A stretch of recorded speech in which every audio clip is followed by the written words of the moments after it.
We're going to need to understand a little bit about hyperspaces. What do you mean by hyperspace? Space more than 3 dimensions.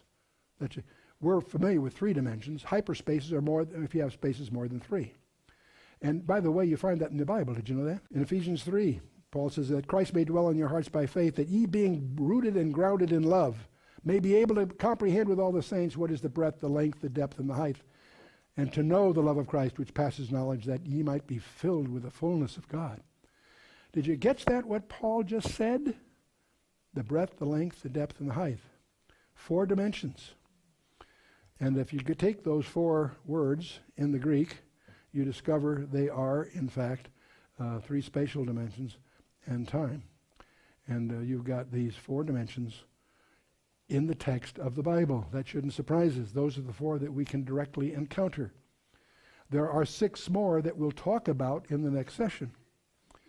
Now, only 2 kinds of people can handle hyperspaces. Mathematicians with special training or small children. They both can relate to that.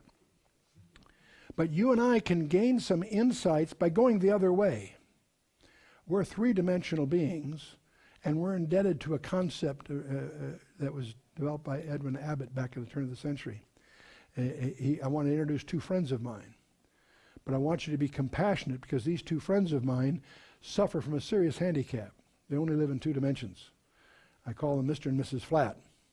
And we're going to take Mr. and Mrs. Flat and put them in a 2-dimensional world, a flat plane. 2-dimensional people in a 2-dimensional world. Now, I come along as a 3rd-dimensional person, and I can do something that's casual to me that they can't conceive of. I can pick up Mrs. Flat and put her next to Mr. Flat. And she will not understand what just happened. It was a miracle. She just entered a trans-dimensional travel. We see that happening in the Bible, in the post-resurrection appearances of Jesus Christ. That's trans-dimensional travel. It gets more complicated than that. I, as a 3rd-dimensional being, can come and I can put my finger 1/millionth of an inch away from Mr. Flat, at the same time 1/millionth of an inch away from Mrs. Flat. I can enjoy more intimacy with both of them, independent of where they each are. My relationship to each of them has nothing to do with their geographic location. Why? Because I'm trying to communicate what an additional dimension gives me. That gives me some clue as to what an additional dimension God has. Okay? If I poke my finger through their universe, what do they see? They don't see my finger. They see nothing than a dot that grows into a circle and then goes. They just see the intersection of my finger with their dimensionality. Those aspects of my dimensionality that go beyond their 2, they don't have any conception of. An example of that would be a ball floating through their universe. They don't see the ball. There's a dot, grows to a circle, and then disappears. If it's a UFO, it can materialize and disappear. If it's an angel, it can materialize and disappear. And yes, there's a total difference between demons and angels, but that's a whole other study. And so, how would you communicate a 3-dimensional object to a 2? I've got this 2-dimensional people there. I want to show them. I want to communicate them 3 dimensions. How do I do that? Maybe by a projection. I can take a 3-dimensional object and make a projection orthographically, like an architect might, or something. That somehow doesn't really sound too useful.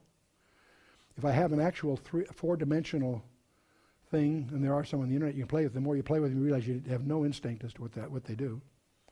That's a 3-dimensional projection of a 4-dimensional hypercube, and you can play with those. You quickly realize that we can't really, as a 3-dimensional, you can't grasp them. Not very useful. There's another way I might communicate my 3-dimensional object to a 2-dimensional universe, and that would be to unravel it. I take my box, say, and I unfold it. We've all done those, put those boxes together. We can represent a 3-dimensional box in its unraveled form. Not too useful, but it's a way we might be able to communicate to a 2-dimensional being a 3-dimensional object.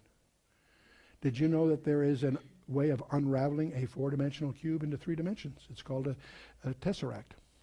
That's a 4-dimensional cube unraveled into 3 dimensions. There's only one place I know of that's ever actually been used other than in a mathematical class. And that's in a painting by Salvador Dali, Corpus Christi. It stunned me to realize that Dali was that sophisticated mathematically to recognize the crucifixion was more than 4 dimensions. At that night after the resurrection, the disciples are in a 6-sided space, a floor, a ceiling, and 4 walls sealed off, the doors locked.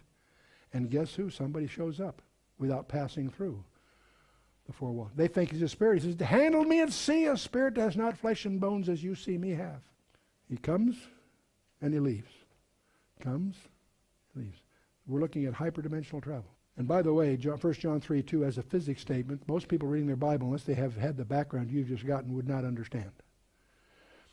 John says, beloved, now are we the sons of God, and it does not yet appear what we shall be, but we know that when he shall appear, we shall be like him, for we shall see him as he is. Staggering statement. Staggering. Whatever dimensionality Jesus enjoys, we will enjoy. Because we're not going to see a representation of him, we're going to see him as he is. Wow. The more you know about physics, the more staggering that statement is. We know that he shall appear, we shall be like him, for we shall see him as he is.